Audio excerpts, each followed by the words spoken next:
ইনকিলাব মঞ্চের আহ্বায়ক শরীফ ওসমান হাদী হত্যাকাণ্ডে গ্রেপ্তার হওয়া প্রধান দুই অভিযুক্ত ফয়সাল করিম মাসুদ ওরফে রাহুল এবং আলমগীর হোসেনকে ফের আদালতে তোলা হয়েছে। রিমান্ড শেষে আদালতে হাজির করা হলে নিজেদের বিরুদ্ধে আনা অভিযোগ অস্বীকার করেন ফয়সাল। রোববার ২২ মার্চ ১৪ দিনের পুলিশ রিমান্ড শেষে পশ্চিমবঙ্গের উত্তর ২৪ পরগনা জেলার বিধাননগর মহকুমা আদালতে তাদের উপস্থাপন করা হয়।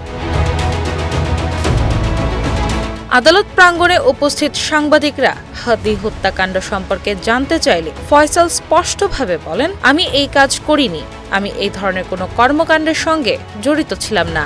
এর আগে আদালতে তোলার পূর্বে অভিযুক্তদের বিধাননগর মহকুমা হাসপাতালে শারীরিক পরীক্ষা করানো হয়। সেখানে তারা কোনো ধরনের বক্তব্য দিতে রাজি হননি এবং সাংবাদিকদের প্রশ্ন এড়িয়ে যান। তদন্ত সংশ্লিষ্ট সূত্র জানায়, গত ৭ ও ৮ মার্চ রাতে বাংলাদেশ সীমান্ত সংলগ্ন পশ্চিমবঙ্গের বনগাঁ এলাকা থেকে অভিযুক্ত দুইজনকে গ্রেপ্তার করে পশ্চিমবঙ্গ পুলিশের স্পেশাল টাস্ক ফোর্স STF। গ্রেপ্তার হওয়া ফয়সাল করিম মাসুদের বয়স ৩৭ বছর। তার বাড়ি বাংলাদেশের পটুয়াখালী জেলায়। অপর অভিযুক্ত আলমগীর হোসেনের বয়স ৩৪ বছর।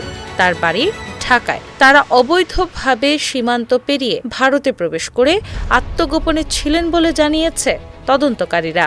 বনগাঁ এলাকায় অবস্থান নিয়ে তারা পরিস্থিতি অনুকূলে এলে পুনরায় বাংলাদেশে ফেরার পরিকল্পনা করছিলেন বলে STF সূত্রে জানা গেছে।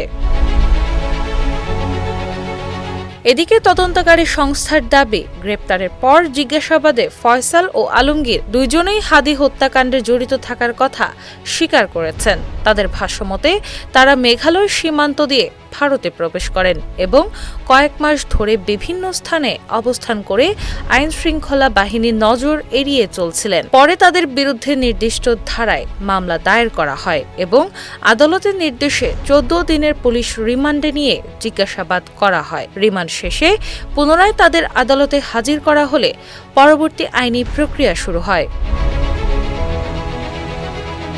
উল্লেখ্য, ২০২৫ সালের ১২ ডিসেম্বর রাজধানী পল্টন এলাকায় মোটরসাইকেলে আসা হেলমেটধারী দুর্বৃত্তরা ইনকিলাব মঞ্চের মুখপাত্র শরীফ ওসমান হাদীকে লক্ষ্য করে গুলি চালায়। এতে তিনি গুরুতর আহত হন।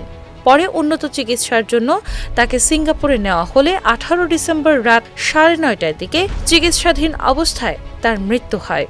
এই হত্যাকাণ্ডকে ঘিরে দেশজুড়ে চাঞ্চল্য সৃষ্টি হয় এবং ঘটনার সঙ্গে জড়িতদের গ্রেপ্তার আইনশৃঙ্খলা বাহিনী ব্যাপক অভিযান শুরু করে। দিনা ইসলাম, বাংলাবাজার পত্রিকা।